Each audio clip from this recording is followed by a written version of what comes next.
పొక్కుసాతి రాజు కథపై ఇదొక సంక్షిప్త కథనం. అసలు ఒక రాజు తన రాజ్యాన్ని తన సుఖాల్ని వదులుకోవాలంటే ఎంత పెద్ద కారణముండాలి. కాని చూడండి, తక్షశిలరాజు పుక్కుసాతికి తన స్నేహితుడు బింబిసారుడు పంపిన ఒక్క సందేశం చాలు. ఆ సందేశం ఆయన్ని ఒక భిక్షువుగా ఎలా మార్చిందో తెలుసుకుందాం. మొదటిది, ఆ ధర్మ సందేశంలో ఉన్న శక్తి. ఆ బంగారు పత్రంలో ఏముందంటే, బుద్ధుని ధర్మం ఈ జీవితంలోనే స్వయంగా అనుభవించగలది, వెంటనే ఫలాల్నిచ్చేది అని. అంతే. ఆ మాటలు వినగానే పుక్కుసాతిలో ఒకలాంటి ఆధ్యాత్మిక ఆతృత, అంటే ధర్మ సంవేగం మొదలైంది.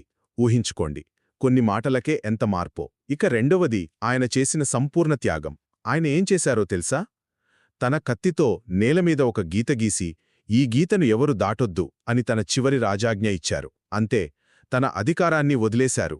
వెంటనే ఒక సామాన్య భిక్షువుగా మారి తక్షశిల నుండి రాజగృహ వరకు, అంటే దాదాపు 2000 కిలోమీటర్లు కాలినడకన బయల్దేరారు. ఇక చివరిగా అన్నిటికన్నా ఆశ్చర్యపరిచే విషయమేంటంటే, పుక్కుసాతి ఇదంతా సాధించింది బుద్ధుణ్ణి కలవకముందే. కేవలం ఆ ధర్మాన్ని పాటిస్తూ ఆయన అత్యున్నత ధ్యానస్థితి అయిన చతుర్థ ధ్యానాన్ని చేరుకున్నాడు. అంటే గురువును కలవడం కన్నా ఆయన చూపిన మార్గంలో నడవడం ఎంత ముఖ్యమో ఇది మనకు చూపిస్తుంది. ఈ కథ ఒక రాజు తన అధికారాన్ని, సంపదను కేవలం ధర్మమార్గం కోసం త్యజించిన అచంచలమైన నిశ్చయానికి నిలువెత్తు నిదర్శనం.